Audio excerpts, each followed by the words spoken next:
해전고등학교 친구들 안녕하세요. 선생님이 예고했던 바와 같이 소설 본봄은 영상으로 수업을 하기로 했습니다. 여러분들이 영상을 몇 번 들어봐서 알고 있겠지만 기본적으로 영상 시간을 가능한 단축하기 위해서 선생님이 이미 다 필기가 되어 있는 자료 위에다가 설명을 하면서 내용을 전개할 거예요. 그래서 여러분들은 중간중간에 영상을 필히 멈춰 가시면서 본인 필기 속도에 맞춰가지고 내용 필기하시면서 따라오셔야 됩니다.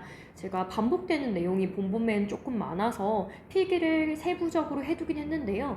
설명을 할 거예요. 이런 내용은 필기해도 되고 얘는 본인이 필요 없다라고 생각이 되면 필기 안 해도 된다라고 제가 설명을 드릴 테니까 중간중간에 중요한 부분 위주로 필기를 하는 것으로 하겠습니다. 알겠죠? 그래서 저번에 우리 마무리 못했던 본본 개관부터 먼저 마무리하고 본문 내용 들어가도록 하겠습니다. 여기 있는 프린트 다 가지고 계시죠? 지금 앞에 있는 풍자하고 해악은 제가 설명을 했고요. 전반적으로 본본이 가지고 있는 특징, 등장인물, 사건의 흐름을 중심으로 내용을 좀 살펴보도록 하겠습니다. 선생님 다 내용 채워놨죠? 같이 보도록 할게요. 본본의 인물 관계도부터 보면요. 그렇게까지 어렵지는 않습니다. 주인공인 나부터 먼저 이야기를 해보도록 할게요. 자, 일단 주인공인 나가 있습니다. 나는 사위이고요. 26세 청년입니다. 젊은 축인데요. 그 당시로 치면은 결혼하기에는 약간 이제 결혼 정년기가 다가오는 그런 청년이다 보시면 되겠습니다. 그래서 꽤 약간 속된 말로 약간 호구죠. 그만큼 착하고 바보 같다라는 겁니다. 그래서 3년 7개월 전 점순이네 사위로 들어와서 머슴일을 하고 있습니다. 과거에는 나오겠지만 대릴 사위제 해가지고 사위를 미리 시대 따지면 처가죠. 처가에 들여가지고 먼저 같이 살게 한 다음에 결혼을 시키는 걸 대릴 사위제라고 하는데 이게 약간 악용이 된 거죠. 와가지고 일 먼저 시키고 잔뜩 부려먹은 다음에 결혼 안 시켜주고 이런 식으로 악용이 됐다는 겁니다. 얘는 거기 악용되고 있는 애인 거죠. 그래서 조건이 점순이와의 성례라는 표현이 계속 나올 텐데 미리 알고 계셔야 합니다. 혼인이란 뜻이죠. 그러니까 결혼하는 거예요. 결혼하는 거를 조건으로 걸어서 너 여기서 이렇게 일을 하고 있으면 결혼시켜줄게 라고 장인이 얘기를 했는데 그걸 안 지키는 거죠. 그거를 모르고 어리숙하게 받아들이는 나의 모습이 나옵니다. 그래서 지켜지지 않기 때문에 근본적으로 이 소설의 전개가 되는 거예요. 그래서 장인과의 갈등이 이 사건이 전개되는 데 큰 핵심적인 역할을 합니다. 그리고요. 이렇게 생각하셔야 돼요. 나가 그러면 약간 뭐 옛날이니까 정략 결혼이냐 그런 거 아니고요. 기본적으로 이제 대리 사이로 맞게 되었지만 점순이를 나가 꽤 좋아합니다. 서로 좋아해요. 그런 상황이라는 걸 알고 계셔야 되고요. 자, 성격 중요합니다. 시험에 최소 한 문제 이상 나와요. 전반적인 인물의 성격 묻는 거. 성격은 방금 전에 바뀌었지만 눈치가 좀 없습니다. 그러니까 눈치를 못 채는 거예요. 심지어 4년 동안, 거의 4년 동안 내가 부려먹히고 있다는 걸 눈치를 못 채는 거니까 조금 바보 같기도 하고 눈치가 없는 그런 성격이고요. 그 다음에 우직합니다. 이때 우직하다라고 하는 거는 약간 긍정적인 의미도 있는데 황소처럼 자기가 해야 할 일, 맡아야 될 일에서 그냥 군말 없이 쭉 열심히 하는 사람을 우직하다라고 얘기를 하죠. 얘 우직해요. 뭐 중간중간에 꾀병을 부리기는 하지만 기본적으로 장인이 일 시켜도 군말 없이 일 잘하고요. 그런 것들이 우직하다라고 볼 수 있는 거고요. 그 다음에 순박하다, 그리고 어리숙하다 혹은 어수룩하다 같은 표현인데요. 자, 순박하고 어리숙하다라는 거는 얘가 방금 전에 계략을 눈치채지 못하고 계속해서 일을 했다라고 하는 거랑 장인이 나중에 가서 또 아니야 올 가을에 성례시켜 줄 테니까 그때까지만 열심히 일해 라고 얘기하니까 또 그렇구나 장인님 너무 감사해 막 눈물까지 글썽이잖아요. 그런 모습이 순박하고 순진하다라는 건데요. 이 소설 전체를 통틀어서 계속해서 이런 행동들이 얘의 모습을 통해서 드러날 겁니다. 확인을 좀 해주시고요. 근데 이런 나이가 있으면 그 나랑 대비되는 인물이 나오죠. 누구죠? 장인어른, 본명은 봉필이에요. 이라고 하는 사람이 나옵니다. 이 사람이 전형적인 뭐라고 보시면 되냐면 악인으로 등장한다 이렇게 보시면 되겠습니다. 그래서 3년 7개월 전에 나를 대리 사이로 들여가지고 머슴일을 시키고 있는 장본인이 되겠습니다. 머슴일을 시키고 있고요. 그래서 사실은 겉으로는 사위 시켜주겠다, 결혼시켜주겠다라고 얘기를 하지만 핑계를 댑니다. 어떤 핑계를 대냐? 점순이가 키가 너무 작다라는 거예요. 참고로 뒤에서 얘기하겠지만 점순이는 16살이에요. 아직 크고 있는 소녀예요. 근데 조금 다른 애들보다 키가 크는 속도가 느린 편인 거죠. 그래서 이거를 핑계 삼아가지고 얘는 키가 너무 작아가지고 안 된다 뭐 이렇게 얘기를 하는데 사실은 핑계입니다. 그거는 결혼이랑 상관없어요. 키가 작아도 결혼할 수 있잖아요. 그죠? 그거는 그냥 사위가 되는 거, 즉 머슴살이가 끝나는 거를 최대한 미루기 위해서 장인이 일부러 그냥 이렇게 얘기를 하는 거예요. 거짓말이에요. 그냥 핑계를 치는 거예요. 그렇게 이해를 해주시면 되고요. 그 다음에 속내는 사실 나를 머슴으로 물어먹으려고 한다라는 것입니다. 그래서 제가 소설 분석하면서 이야기를 하겠지만 이 장인한테는 딸이 3명이 있어요. 첫째 딸은 이미 머슴살이를 몇 번이나 다른 사위들한테 시킨 다음에 결혼을 시킨 거고요. 그 다음에 둘째 딸인 점순이한테 이제 얘가 벌써 3번째예요.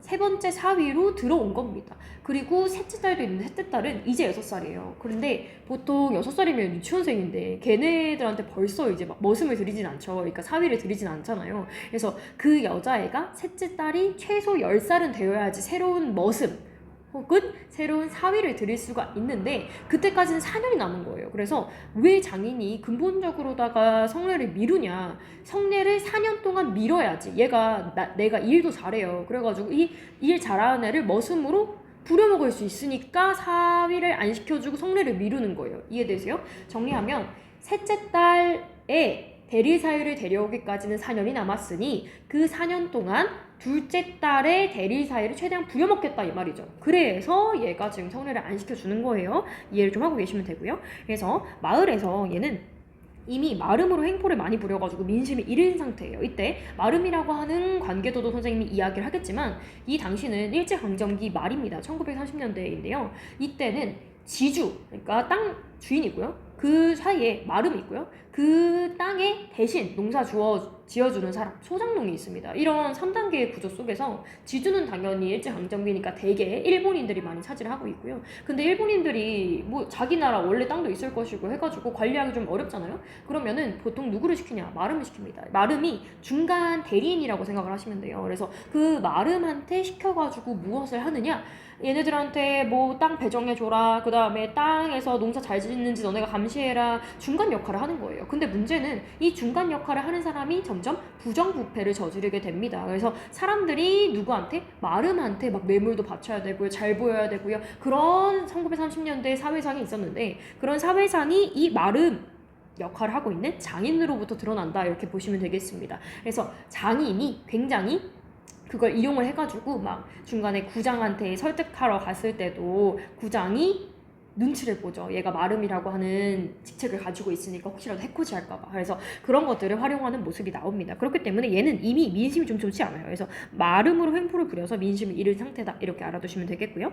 성격 중요합니다. 말 그대로 악인이라고 선생님이 얘기를 했기 때문에 교활해요. 어떤 게 교활하냐? 이런 식으로 핑계를 쳐가지고 어리숙한 나의 성격을 이용해서 핑계를 쳐서 사위를 안 시켜준다는 것 자체가 교활한 거죠. 그 다음에 욕심이 많다. 중간에 보면은 막 허세도 조금 있고요. 약간 허위 의식도 있는 게 옛날에 양반이었던 그 지위를 원해요. 이 사람 좀 명예욕이 있어요. 그래가지고 욕심이 조금 많다라고 하는 거. 막 인색하기도 하고요. 어떤 점에서 인색하냐? 막 그 나가 일은 잘하는데 이제 덩치가 좀 있으니까 밥을 먹어요. 많이 먹는데 밥을 한 그릇 이상 못 먹게 해요. 얘가 정인이 못 먹게 하는 거예요. 왜냐? 뭐 그것도 아깝다는 거예요. 굉장히 조금 짠돌이죠. 그런 성격이고요. 그 다음에 몰인정하다. 얘들아, 몰이라고 하는 것은 뭐가 아니다라는 거예요. 그래서 인정이 없다. 그러니까 사람으로서의 정이 없다라는 얘기죠. 그런 것도 방금 전에 밥 안 주는 그런 모습에서 알 수 있습니다. 이런 장인하고 나와의 갈등이 사건의 주요 전개로 된다. 이렇게 보시면 되는 거고요.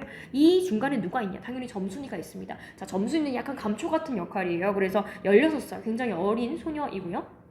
이 소녀는 봉필이의 아까 이야기했듯이 둘째 딸입니다. 둘째 딸이고요. 약간 말괄량이 같은 스타일이다 이렇게 생각하시면 돼요. 그래서 나에 대한 애정이 그럼 없냐? 아니에요. 서로 약간 옛날이니까 남녀간의 내외를 하긴 하지만 얘도 기본적으로 애정이 있습니다. 어디에서 드러나냐? 본문에서 보면은 그 방금 전에 봉필이가 나를 갖다가 밥 많이 못 먹게 하잖아요. 대신에 이 점순이가 산나물을 많이 갖다 줍니다. 그것도 다 애정이에요. 애정 표현입니다.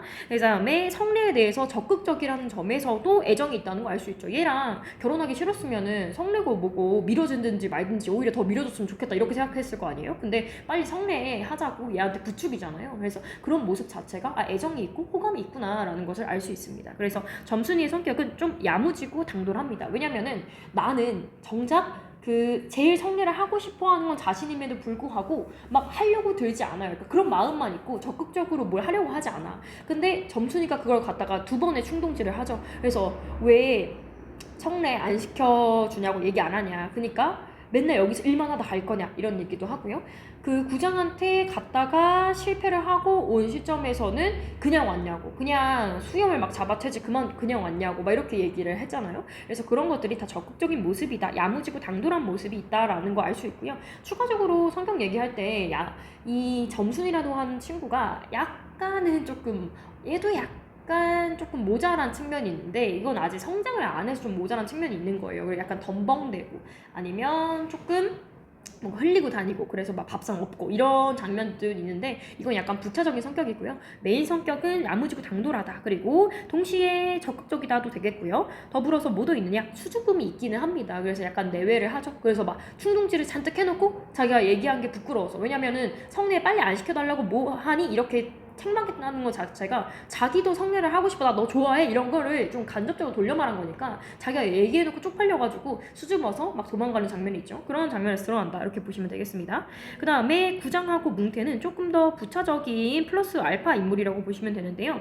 좀 중요해서 확인을 해보겠습니다. 자, 구장은 이제 쉽게 얘기하면 요즘으로 쳤을 때 마을의 이장입니다. 그래서 마을의 관리자 이렇게 보시면 되는데요. 얘도 막 그 직책이 그렇다는 거지 뛰어난 지위는 아니에요. 얘도 직장이 없거든요. 소장농이에요. 그래서 얘가 상황이 봉필이한테, 장인어른한테 땅을 받아가지고 농사를 짓는 그런 상황입니다. 그걸 좀 생각을 해두세요. 그래서 얘가 해주는 역할은 나의 성례를 판단해주는 역할이에요. 그러니까 중간자, 제3자의 역할을 해야 되는데, 처음에는 얘가 그래? 들어보니까 성례를 시켜달라고 얘기를 하고 있는데 성례 안 시켜주는 게 문제 있다라고 자기 소신건 처음에 얘기를 하는데, 그 다음에 봉필이가 장인어른이 눈치 주자마자 근데 하면서 협박을 합니다. 그래서 약간은 사실 나한테 그렇게 도움이 되지 않는 인물이에요. 그래서 협박을 한다, 이렇게 보시면 되겠고요. 그래서 나를 협박을 하죠. 여러 가지 막 얘가 법에 대해서 잘 모르니까 법 얘기를 들어가서 막 겁을 주죠. 그래서 동시에 회유를 합니다. 겁만 주면 안 되니까요. 그래서 겁 잔뜩 준 다음에 그래서 안 시켜준다는 게 아니지 않느냐, 곧 시켜준다고 하니까 좀 기다려라, 이렇게 얘기를 하죠. 그래서 성례를 미루는 그런 역할을 하게 되는 거고요. 자, 그 다음에 뭉태는 대비돼서 중요합니다. 뭉태는 따지면 이제 나의 친구라고 보시면 되는데요. 얘는 이미 우리 장인어른을 별로 안 좋아해. 왜 안 좋아하냐? 얘도 소장농인데요.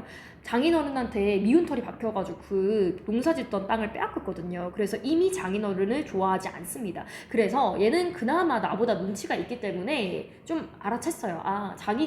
이 장인이라고 하는 사람이 나를 부려먹으려고 일부러 성례를 미루는 거구나 라는 걸 알아서 그거를 사실이니까 나한테 충고를 막 해줍니다. 근데 그거를 나는 못 알아채고 그냥 아닐 거라고 생각을 하죠. 그래서 나에게 충고를 하는 인물이고요. 그래서 장인의 속셈을 알고 나에게 먼저 충고를 합니다.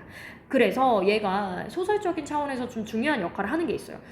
여기서 1인칭 주인공 시점, 나의 시선을 중심으로 해서 전개가 됩니다. 근데 한계가 있어요. 나는 좀 바보 같은 사람이잖아요. 그래서 얘가 생각하는 시선대로만 해석을 하면 우리는 소설 전체 내용을 알 수가 없어요. 왜냐? 그러면 얘의 피셜대로라면 장인은 정말 다른 속셈이 있는 게 아니라 티 때문에 성례를 안 시키는 것처럼 나한테 여겨지는 거야. 근데 우리 알잖아. 핑계인 거고 사실은 더 무려먹고 싶은 욕심이 있다라는 거를 사실 이 뭉태를 통해서 알 수 있는 거죠. 뭉태가 장인어른이 사실은 이러한 속셈을 가지고 있는 것이다, 너를 부려먹으려고 하는 것이다 라는 거를 알려주니까 소설적인 장치의 인물로서 우리는 뭉태가 있어가지고 소설의 진실을 알 수 있다, 이렇게 생각을 하시면 되겠습니다. 그래서 1인칭 주인공 시점의 한계를 보완하는 인물로서 등장한다, 이렇게 보시면 되겠습니다. 등장인물 관계도 있고요. 그 다음에 본봉의 사건 흐름입니다. 이거 어려워요. 왜냐면은 기본적으로 본봉은 재미있는 소설이긴 하지만 그 재미가 어디서 오느냐, 사건이 왔다 갔다 하면서 전개가 돼요. 다른 말로 하면 순차적인 구성이 아니라 역순행적인 구성을 가지고 있다, 이렇게 볼 수가 있는 것이죠. 그래서 역순행적 구성이라서 막 되게 과거 갔다가 어제 갔다가 그저께 갔다가 막 왔다 갔다 해요. 그거를 여러분들이 사실 순서대로 배열해서 머릿속에 가지고 계셔야지 학교 시험에 순서 배열 문제가 나와도 헷갈리지가 않습니다. 그래서 일단 어떤 식으로 되어 있는지 제가 순차적으로 정리를 해놨어요. 정리를 한번 해보시고 그 소설 수업을 다 하고 난 후에 이 내용을 다시 한번 정리해서 머릿속에 넣어두십시오. 자, 크게 먼저 보면요. 완전 과거, 그러니까 이 메인 사건이 아니라, 사건이랑 연관되어 있는 근래의 일이 아니라 완전 과거의 이야기, 배경의 이야기를 하는 걸 제가 과거라고 해놓고 안쪽에 넣어놨습니다. 자, 일단 3년 7개월 전 어떤 일이 있었는지 아시죠? 이때부터 머슴살이, 대릴사위로 들어와서 일을 시작하기 일을 시작한 그런 시점이 되는 게 이때죠. 그래서 장인과 내가 계약을 하게 됩니다. 그래서 조건이 있죠. 점수니까 성인이 되면 성리하겠다. 아니면은 이제 애가 키가 좀 크면 성례를 하겠다라고 하는 조건이 있었어요. 그죠? 그리고요. 작년 봄. 그러니까 이미 몇 년이 지난 거죠. 작년 봄이면 이제 성례를 시켜줘야 될 것 같은데 성례를 안 시켜주니까 이미 한번 싸웠어요. 이미. 그래서 장인이 나의 발목을 삐게 하는 사건이 있습니다. 그래서 그것 때문에 장인이 좀 미안해가지고 그때 또 얘기를 해요. 그래 내가 성례 시켜줄게. 미안하다 해가지고 달랬어. 그래가지고 일을 다 시켰지. 그게 작년 봄이야. 그리고 작년 가을에 봐봐. 가을에 성례 시켜준다고 했는데요. 안 해줘요. 그래서 또 점순이의 작은 키를 핑계를 대면서 키가 너무 작아. 아직은 안 돼. 이렇게 얘기하면서 성례를 이미 미뤘어요. 그러면 이 성례를 중심으로 한 갈등이 언제부터 있었냐? 작년부터 있었어요. 근데 작년이 지나고 지금 현재 봄이잖아요. 봄이 또 됐어. 또 갈등인 거야. 이해되죠? 그래서 이런 과거의 사건을 바탕으로 우리가 볼 소설의 현재 부분이 나옵니다. 현재라고 하지만 현재 중에서도 약간의 과거들이 있어요. 자, 이거 잘 보셔야 돼요. 그저께가 있고 어제가 있고요. 그 다음에 오늘이 있습니다. 이걸 기점으로 해서 여러분들이 봐주셔야 돼요. 일단은 맨 처음에 일어났던 일, 그저께 일어났던 일이 뭔지 아셔야 돼요. 얘는 점순이가 1차 충동질을 합니다. 그래서 점순이가 밥을 날라가지고 왔는데 점순이가 뭐 했어요? 언제까지만 일만 하고 갈 텐가? 막 이렇게 얘기를 하잖아. 그래서 화전밭에서 나를 부추깁니다. 그것 때문에 사실은 얘가 장인어른 앞에서 꾀병을 부리게 되는 거예요. 그래서 순차적으로 보면 점순이가 충동질을 한 게 이 사건의 시발점이에요. 이해되시죠? 그래서 어제입니다. 어제 오전에 어떻게 하기로 했어? 아침에 일을 나가잖아. 아침에 일을 나갈 때 내가 점순이의 말을 듣고 꾀병을 부렸어. 근데 이 꾀병을 부리는 게 옛날에도 약간 얘가 썼던 수법이에요. 그래서 배가 아프다고 막 하면서 못하겠다, 일 못하겠다고 막 들어 누워요. 그래서 이것 때문에 장인이 뺨을 때리면서 막 일어나라고 난리를 치죠. 이게 어제 오전에 있었던 일이에요. 그 다음에 이제 뺨을 때리고 약간 머쓱해서 있다가 나가 물러설 수가 없는 거야. 왜냐면 점순이가 그렇게 얘기를 했기 때문에. 그래서 얘가 어제 낮에는 어디를 가냐? 구장을 찾아갑니다. 장인어른이랑 손잡고 구장 가서 이게 맞냐 틀리냐 판가름을 해보자 해가지고 갑니다. 그래서 나가 구장을 찾아가지고 판단을 구하죠. 그래서 구장은 처음에는 내 편을 듣는 테스나 장인 편을 들어줍니다. 그런 일이 있고요. 그 다음에 어제 밤에 일이 있습니다. 어제 그러면 밤에 무슨 일이 있었냐? 이제 나랑 뭉태가 만납니다. 뭉태가 막 얘기를 하는 거야. 야, 너 다 속고 있는 거야, 이놈아. 이러면서 얘기를 하죠. 그래서 충고를 해주는데요. 장인의 속셈을 막 얘기를 해주지만 나는 잘 믿지 않습니다. 여기까지가 이제 어제 있었던 일이에요. 그러니까 어제 1차 장인이랑 한판 했는데 실패한 거죠. 이제 구장 설득도 실패하고. 근데 뭉태가 와서 또 얘기를 했어요. 그래가지고 약간 얘가 조금 싱숭생숭했겠죠. 근데 뭉태의 충동질이 장인이랑 내가 몸싸움을 하는 근본적인 원인이 된 것은 아닙니다. 그거는 그 다음날 아침의 일이에요. 보세요. 오늘 아침, 그러니까 오늘이에요. 진짜 현재.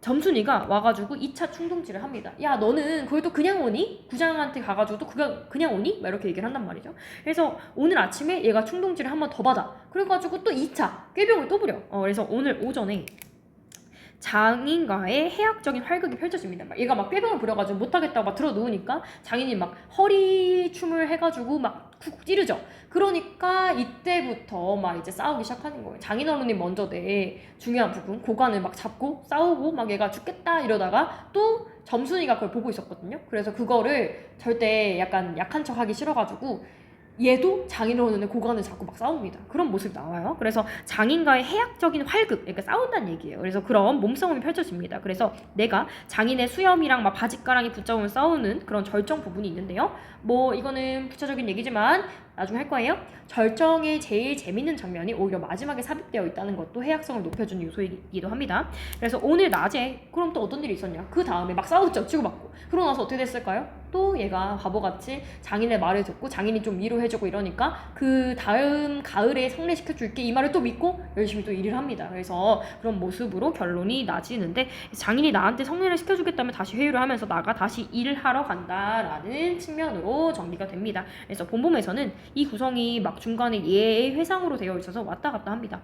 역순액적 구성이라는 게 중요한 거죠. 그래서 지금 이 사건의 원래 흐름대로 여러분들이 알고 있어야지 내용 파악이 조금 더 용이하다 이렇게 보시면 되겠습니다. 중요해요. 알고 계셔야 돼요. 네. 넘어갈게요. 자, 그 다음에 너무 중요한 거 양대산맥. 자, 사건의 흐름 중요하고요. 해악성 너무 중요합니다. 해악이 무엇인지에 대해서는 제가 앞에서 얘기를 했습니다. 웃음을 주는데 웃음 안에 슬픔이나 연민, 따스한 인간에 대한 애정어린 시선 이런 것들이 담겨 있으면 우리가 해악성이 있다라고 평가를 하는데요. 봄봄은 소설의 처음부터 끝까지 다 해악성이에요. 정말 그냥 필기 내용의 선생님이 거의 다 해악밖에 안 썼어요. 그래서 그 정도로 해악성의 두드러지는 부분이 굉장히 많다. 그래서 그거를 알아보는 것이 중요하다라고 보시면 되겠습니다.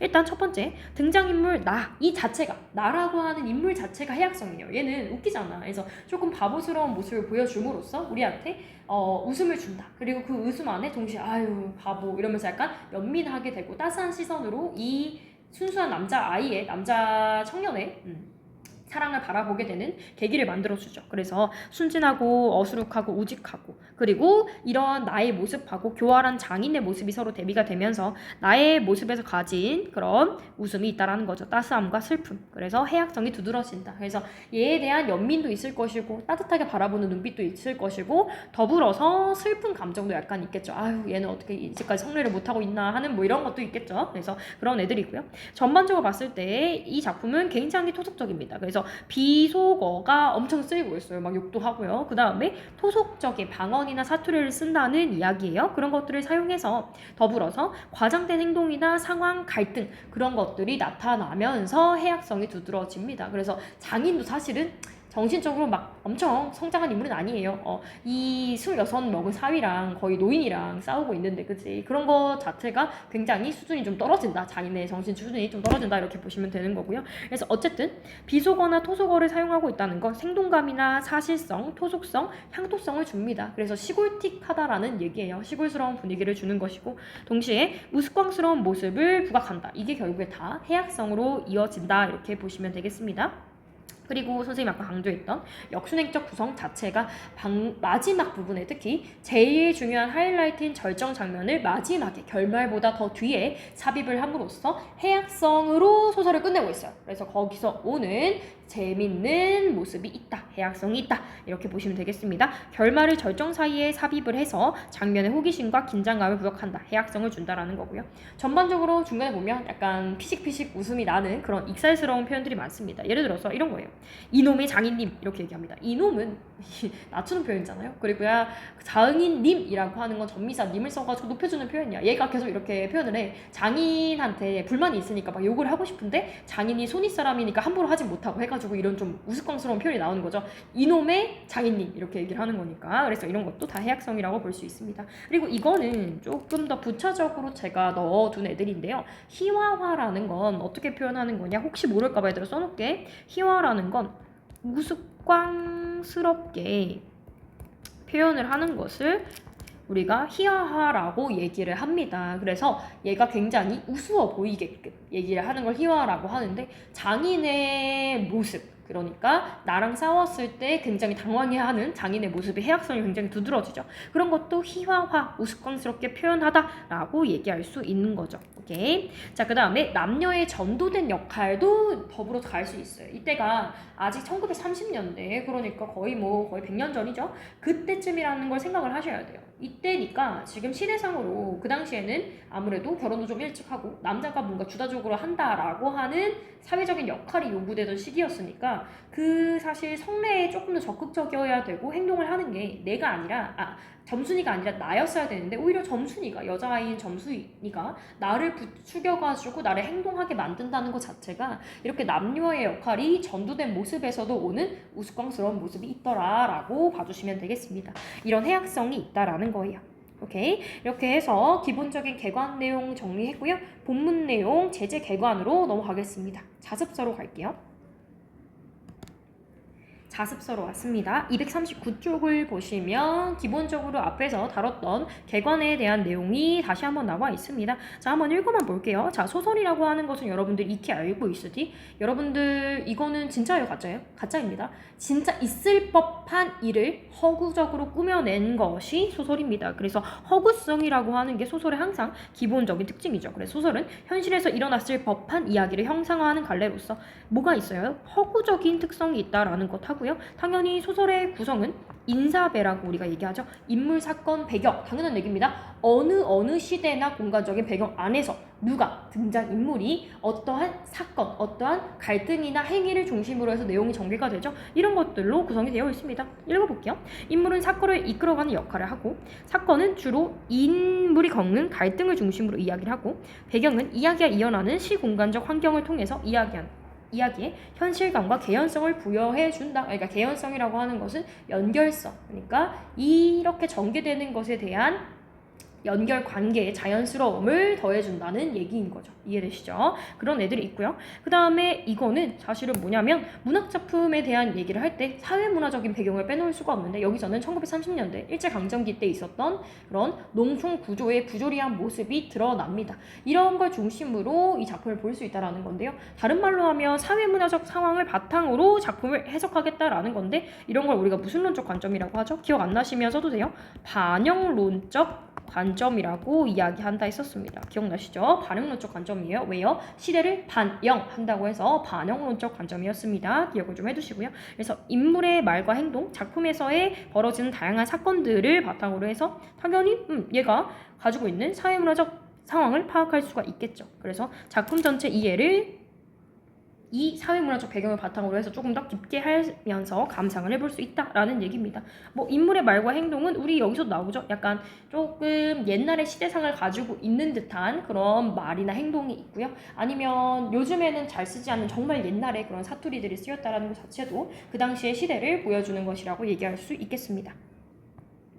그런 내용이고요. 자, 우리는 다다음 쪽에 241쪽에 있는 제재개관까지 보고 본격적인 본문을 들어가도록 하겠습니다. 자, 제재개관 아까 이야기했듯이 소설이고요. 단편 소설입니다. 짧은 편이에요. 농촌 소설 왜요? 농촌을 배경으로 하고 있잖아요. 그죠? 그래서 순수 소설입니다. 그래서 굉장히 김유정 작가의 특징이에요. 굉장히 남녀 간의 연정, 사랑, 청춘 남녀의 사랑에 대한 이야기를 많이 썼고요. 여기도 마찬가지로 남녀 간의 순수한 사랑을 기반으로 해서 펼쳐지는 이야기가 나오니까요. 순수 소설이라고 얘기할 수 있겠습니다. 그래서 성격 굉장히 중요합니다. 그래서 이게 해학적이다라고 얘기를 했죠. 그렇죠? 그런 여러 가지 사건들을 통해서 해학성, 웃음을 주는 그런 문학이라고 볼 수 있겠고요. 토속적이고 향토적이다. 토속이랑 향토는 얘들아 세트야. 그러니까 아까 이야기했던 시골적인 분위기를 내는 것을 토속적이다, 향토적이다 이렇게 보시면 되겠습니다. 배경은 1930년대 봄이고요. 조금 더 부연 설명할까요? 아직은 일제 강점기입니다. 우리가 1945년에 광복을 맞았으니까요. 이때 봄이고요. 강원도입니다. 감자가 잘 나는 강원도 농촌 마을이에요. 참고로 이건 딴 얘기인데 원래 김유정 작품은 기본적으로 강원도 배경을 많이 하고 있습니다. 대표적으로 동백꽃 같은 것들이 있죠. 왜 거기도 점순이가 나오는데 거기 점순이는 조금 더 틱틱거려요. 그래서 막 좋아하는 나라고 하는 소년한테 막 감자 주면서 그 애정의 표현이거든요. 그것도 강원도 배경. 그래서 감자 주면서 너희 집에 네가 없지 이렇게 얘기하는 그런 작품도 김유정의 작품입니다. 김유정 작품에는 점순이라고 하는 이름을 가진 여자아이들이 굉장히 많이 나와요. 여기서도 점순이가 나오죠. 여튼 딴 얘기였고요.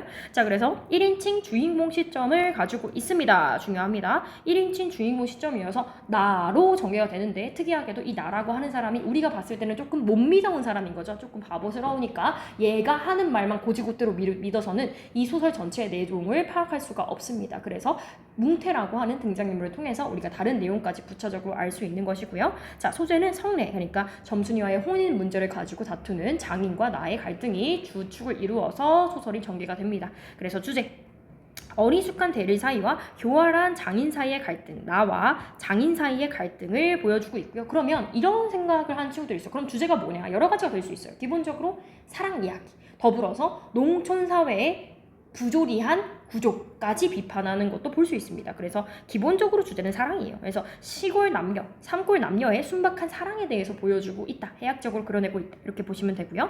특징, 1인칭 주인공 시점으로서 서술자의 심리를 생생하게 느낄 수 있습니다. 그래서 내가 막 가로쳐가지고 막 얘기를 해요. 여기에 내 블라블라 내 설명을 넣었는데 이것도 이 1인칭 주인공 시점으로서의 특징이에요. 얘가 생각하는 판단들을 안에 넣어가지고 설명을 해줍니다. 그 다음에 시간의 흐름이 순차적이지 않고 과거와 현재를 오가는 무슨 구성이요? 역순행적 구성, 이것도 굉장히 중요하다라는 것입니다. 그 다음에 토속어와 비속어, 인물의 희극적인 행동을 통해서 해학성을 유발하는 그런 작품이더라 보시면 되겠습니다. 그래서 본문 본격적으로 앞으로 넘어와서 들어가 보도록 하겠습니다.